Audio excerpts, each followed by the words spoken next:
Hey guys, how's it going? Today we are gonna look at how SQL does its index. In the previous two videos, we looked at couple different types of indexes, mostly relating to how NoSQL databases store their indexes. In this video, we're gonna look at SQL databases and how they store their index. Most SQL databases use something called B plus trees. But before we dive deep into the index and see why it works, we're gonna see a small difference between the B trees and B plus trees. Okay. So what is a B tree? B tree is where every node has a key value pair. Simple. The normal trees that you're used to is a B tree.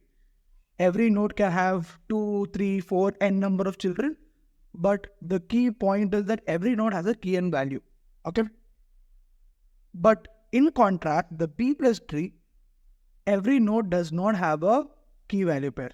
It's only the leaf nodes. It's only the leaf nodes that actually has the key value pairs, and every other node is just kind of like a street side pointing to where to go to find the value. Okay. Why this is beneficial? Why does SQL even store something like this? Why traverse extra steps when you can just store a B tree is something we'll look at. But this is the main difference between B trees and B plus trees. Okay. Also in B plus trees, the leaf nodes are connected to each other using a doubly linked list. Okay. So if you just take the leaf nodes, they're a doubly linked list. But then it also forms a tree structure. Okay. We'll look at search, insertion, all that, how it works in depth. But this is the very high level difference between B trees and B plus trees. Okay. So most SQL databases use B plus trees as their index. In the first two indexes, we saw that the first index was a hash index which had to be stored in memory. And if the machine goes down, the index goes down, right? And the second thing, we saw a combination of disk plus in memory, right? It was a better, but it had different use cases. It couldn't support range queries and so on. This B plus tree can be stored into disk efficiently and has amazing support for range queries. We'll see how. Okay. So imagine you have such an index like this. Okay. Let's say you want to look up user ID 251. So you have this root node. Every node has a range of keys that it points to, right? Remember, only the leaf nodes actually have a key and values. Everything else is kind of like a street sign pointing to where do you have to go to find your key. So let's say we have to find 251. You see this first node, you see that 251 comes between 200 and 300, right? So you follow this reference. You come to this node. Now you again see 251 has to be between 250 and 270. So you follow the reference that covers that range. And eventually you come to the leaf node where you have the key value 251 and you find it, right? Let's say, for example, you have to find 152. You know that it comes between 100 and 200. You come here and now you know that 152 is here. So you follow this particular path and find it. Okay. B plus trees, again, remember, the key values will always only be at the leaf nodes. Okay. So the number of ranges that each node will store is called the branching factor. Okay. So the branching factor is usually in the hundreds, right? Just for simplicity, we've used a branching factor of 6 here because see 1, 2, 3, 4, 5, 6. It's storing 6 different ranges, right? Each node. So the branching factor of this current diagram is 6, but in practice, it's usually in hundreds. Okay. Each of this node is also called a page. Okay. And so what people have figured out is to store each page in the exact page configuration of the operating system. Because in operating system, if you're reading even a single byte, you can't read just that byte. You have to read that entire page block and then you kind of traverse to that particular byte which you want to read. So what I thought was, if you have to read a whole page either way, let each node be an entire page, right? It's usually 4 kilobytes or something. Okay, so this is a page. So now let's kind of come into how this works, right? You have an empty database. How do inserts work? How do search work? How do range queries work? Why do they work? Okay, we'll come to that. For that, I found this really interesting website. I'll share the link of this website in the description below, and it has really good visualization on how inserts and searches and deletes work. Initially, you have nothing. you want to insert 52b, where 52 is the key and b is the value. Okay. So in the one empty space of the node, you enter 52b. You want to insert 46x. So what you do is you make sure every node is always sorted. This is very important for search. When we come to search, we'll understand why it has to be, but you make sure every node is always sorted. Okay. So what happens is you move 52 to the right hand empty space and you have 46 on the left empty space. Now you want to insert 33d, but there's no space here.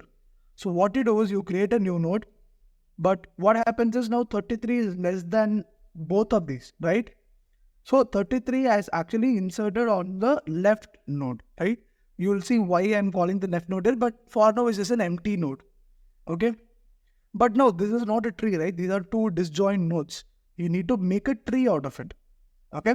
So what you do is you make a new root node and the largest of the right side, right? That's why I told 33 will be on the left, right? Since 33 was less than 46, you automatically know that the older node which had 46 and 52 had to be on the right and 33 had to be on the left. And 46 is inserted as the routing key in the root node. So you know anything less than 46 has to come to the left node and anything greater than or equal to 46 has to come to the right node. Correct? Simple. Now let's say 22 has to be inserted. You know that 22 has to be on the left side since anything less than 46 has to be on the left side. So you come to the left side, there's an empty space, you insert it, you make sure the node is sorted, right? Now let's say you want to insert 71, okay? Now, according to our logic, since 71 is greater than 46, it has to be inserted on the right. But there's no space here, right? There's no space on the right. So what would happen is, you would add a third node here, okay? You would know, since 71 is greater than 46 and 52, right? You would essentially split this current node into two halves. You would split it. Earlier, what we didn't split it because the value was lesser than both the values, right? Lesser than the smallest value of the node. So you just added it on the left side. But now since it's greater, you actually split it. Okay. So why this is because you need to have a balanced tree at all times and you need to balance the ranges also. Yeah. So this is this algorithm, all these algorithms have come up through research, right? So the main purpose of doing it this way is to maintain the balance of the tree. Okay. So now you create a third node, you split the current node, which was the 46 and 52 node, into two. So it makes that 46 is the current node and 52 moves to the right, the third node, right? And 71 is inserted on the third node, okay? Now, you need to update your parent again, right? Because now the references have changed. The way things has to move has changed, right? So you essentially say, in the second range, right? You say anything greater than 52 has to go to the third node. Anything between 46 and 52 comes to in the middle node. And anything less than 46 comes to the left. Okay? So now you have two delimiters and three ranges here. Okay? So now you have again a balanced tree. Now let's say you want to insert 65 again. So you know that 65 has to be inserted on the third node on the right because 65 is greater than 52. Correct? But now again, this is full. And you can't just add a new node and kind of, add one more range because now your parent is also full, right? So now what do you do? Add a fourth node, we'll see where it goes. You split the current node again. Since 65 is not less than 52, right? You split the current node, okay? The current node is split, okay? 65 is inserted on the very last node, okay? And then, now if you see, the pointers have to somehow point to these four nodes, but there's no way to point it, correct? So you create one other node, which kind of takes the reference of 65 and points it to the right node. And you create a third level of parent node, okay? This will be the new root node and you have all the links. So now what we saw here was inserts aren't as very simple as how you do in a binary search tree, for example, right? Since the constraint had to be maintained, an insert potentially also updates its parents and its parents recursively, right? So this is why you're always told that the more indexes you have, the costlier it is to do inserts, because every insert will also have to potentially update the parent and so on, right? If it was simple, the cost would be very minimal. But the cost is not minimal here. The cost is pretty significant, because imagine at every insert, if these many updates had to take place in your disk. Now that's pretty expensive, right? That is why whenever you create an index in SQL, you always have to make sure you only create the required indexes, right? This is really popular saying that I really like. Every new index will make your write slower, but might not make your reads faster, correct? So make sure you know what indexes that you create. And if you want to go very deep into why the nodes were formed in such a manner and why inserts have formed in such a manner, I'll link to a DSA video where they've explained it much better than I could. Okay, go there and have a look. Now, the main search, right? Now that it has a structure like this, how does search even work?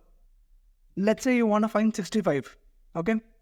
Now, since you come to the root node, you try to find where to go to 65. Every node other than the leaf node is kind of like a street sign. It tells you go left, right, or straight, something like that, right?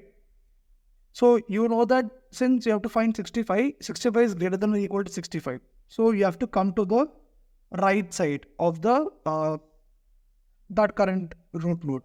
So you come to the right side, you see you have 71 and empty here. Empty, of course, not going to be used, right? Now 65 is less than 71, so you come to the left node. Something like a binary search tree. But again, in binary search tree, once you came to the root node and you found 65, you would have returned right there. But since this is a B plus tree, you have to kind of traverse and reach all the way to the leaf to do it. Okay? You found 65, you return yes. Okay? Now find 50 similarly. Okay? Since now 15 is less than 46 and less than 65, you go to the left. Okay? You come to 33. Now again, since 15 is less than 33, you again come to the left node of 33 and you found 15 there, right? And since the leaf nodes and every node is pretty much sorted, finding that point to traverse or finding the value is pretty easy. You do a binary search, correct? It's O of log n time, log the branching factor time, correct? One more example. Let's say you want to find 47. Now 47 you know is between 46 and 65. So you come to the middle node. Again, once you come to the middle node, you know that 47 has to be less than 52. So you come to the left node and you find it. Now assume you want to find all the keys between 46 and 65, for example. Okay. Now this is a range query, right? Because you're not just looking for one key, you are looking for a list of keys. Now since you have this index, all you need to do is you need to find 46, right? Same way as we did. Once you found 46, remember every leaf is actually linked as a doubly linked list. So once you find 46, you just need to traverse linearly towards the right until you get 65, right? Or anything greater than 65. If the moment you get something greater than 65, you know that you're not going to find 65 after this and you stop, right? This is why having the leaf nodes as a doubly linked list helps a lot, because you can now move back and forth and you can solve your range queries without having to traverse again and again.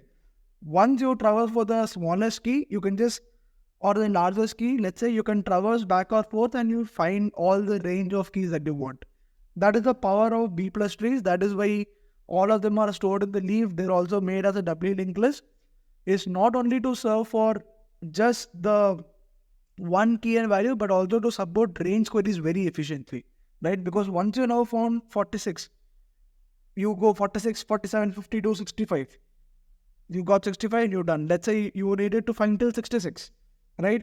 After you find 65, the next node is 71. You know that 66 is not going to come anywhere after 71 and you stop there. You get these 4 and you return it to the user, right? A very brilliant way of optimizing for range queries. at the same time as optimizing for other normal queries as well, right? So that is why B plus trees are used instead of B trees, like you're binding a search tree and so on. Okay. Now, this was the high level, right? Now let's dive deep. Let's see how to make it reliable, how to make it a proper production system, right? How production level databases are made. Okay. Now, as we saw that one insert can trigger a recursive update on multiple parent pages, right? Let's say this particular insert had to update 4 parent pages. You updated 2 parent pages, and when you're updating the third page, the machine shuts down, right? The node crashes for some reason. We've already seen how write-ahead log works. If you have no idea what a write-ahead log is, go back to my previous videos, watch it. I've explained this in detail. Okay. So a write-ahead log is just a file where you append the operations that you're doing so that in case of crashes, you can come and you can recover what you had to do. Okay. Okay. So now that's one optimization, right? So you see that write-ahead log is very common in databases because it's a very easy, fast, and a very optimal way of optimizing for crash recovery. It's a very optimal way because appending onto a file is a very fast operation, right? And once that append is done, even if a machine shuts down, when it comes back, it has that log and it can recover from that log. Correct? So write-ahead log is a very powerful technique. It's used in pretty much all databases that I know of, right? Okay. Second, what if two inserts need to update the same page? Now we saw inserts sequentially, right? But in a database, concurrency is the key. You have so many inserts, so many reads coming on at the same time. What if a single page had to be inserted by 2 requests, right? Now, how do you make sure which thing works? But yeah, we use it. Essentially, SQL uses latches and locks. Okay, it locks only one has to. I mean, you might get the illusion of concurrency, but it would essentially have to be sequential, right? Because now, how do you ensure, right, which update goes where, when to split the node, when to update the parent node? There's a lot of race condition that can happen. It's just easier if it's done sequentially, right? So latches and logs are being used. Okay. As time went on, so many optimizations have come into place. Yeah. So this is one optimization. Instead of writing to a file, writing to val, what you do is you write a new page, you write all the data in that page. Now this operation will have to be atomic. And once it's done, instead of using the old page, just link it to the new page, right? Just move pointers around. Correct? That's one optimization. Second, as I said, leaves are now linked for efficient range queries. In this particular tree, let's say you want to find all the keys between 5 and 11. You just have to find 5. Once you have found 5, which in the color, yeah.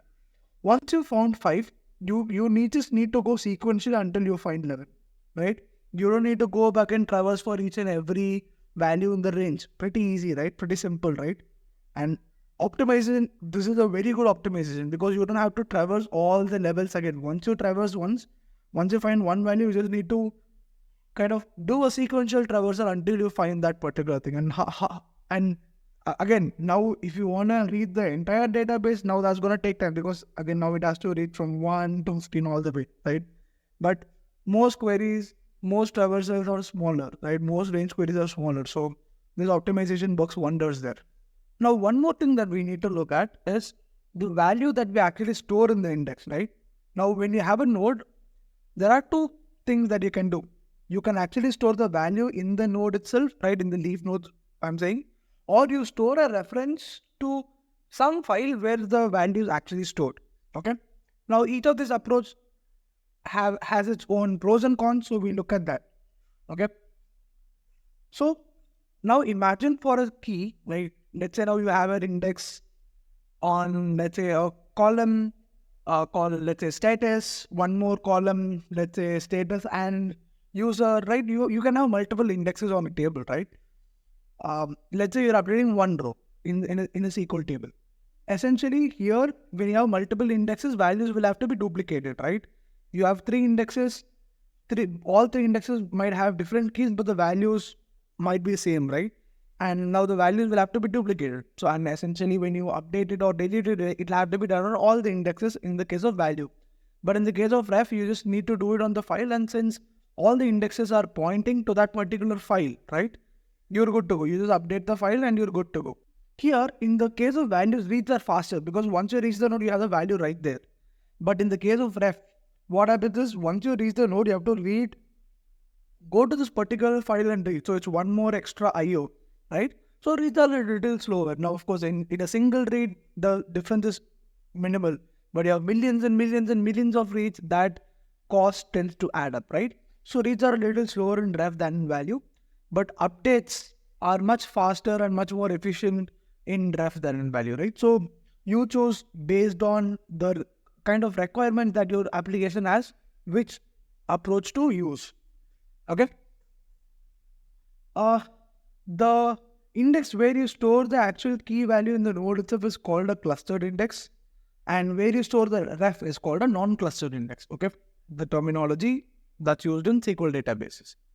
Okay, for example, in MySQL InnoDB, okay, every primary key, of course, has an index, right? You know that by default, right? So the primary key index is actually a clustered index, and the secondary key indexes are non-clustered index, where the ref actually points to the primary index, right? They don't store it in a different file, but the reference points to the primary key cluster index. Okay, that's how InnoDB stores it in MySQL. Of course, different databases will have different approaches based on the kind of requirements that they'll want to. So when you're building an application, now that you understand what are the pros and cons, the next time you build an application, go to the database, see what approach they have, see the kind of use cases that you have, the right kind of read use cases, the kind of write use cases, and choose the best one for your particular application. Okay.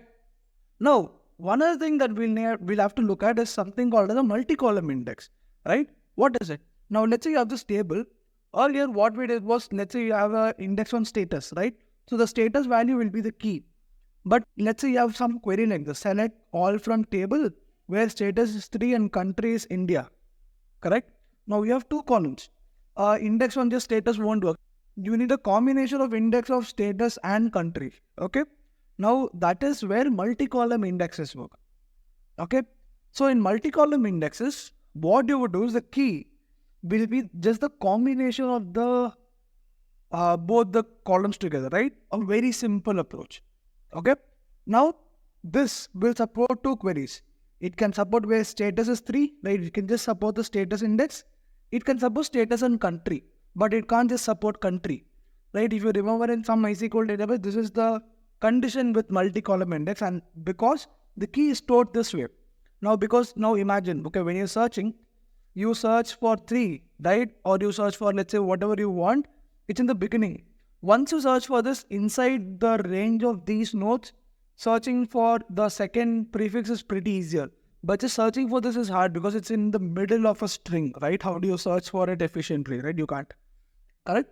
So that is why this kind of thing, only suppose these two types of queries, right? You can just, so that's why the index order matters there, so that you decide what kind of queries that you support. If it's instead of, let's say, 3IN, if it's IN3, so the status equal to 3 will not be supported. The query that will be supported is where country equal to IN, right? Of course, this query will be supported because it's the same thing, right? So that's why the order of index matters in this concatenated type of index. Okay? I mean, the order of the declaration of the index. When you create your index, you put an order in the indexes, right? In the columns, right? So that order is what that matters here. Okay? Of course, as I said, this will not support country as IN. Okay? So, guys, so this is the internals of SQL indexes, how they work. We went in very great depths. We looked at multi-column indexes. We looked at range queries, why they work, how are they optimized, right? Why certain types of indexes have certain benefits, pros and cons, all of that. I hope this was useful. I hope this was helpful. Next time you use a SQL index, go see what you can find out according to what we've learned here. I hope you've enjoyed it, and I'll see you guys in the next one. Bye.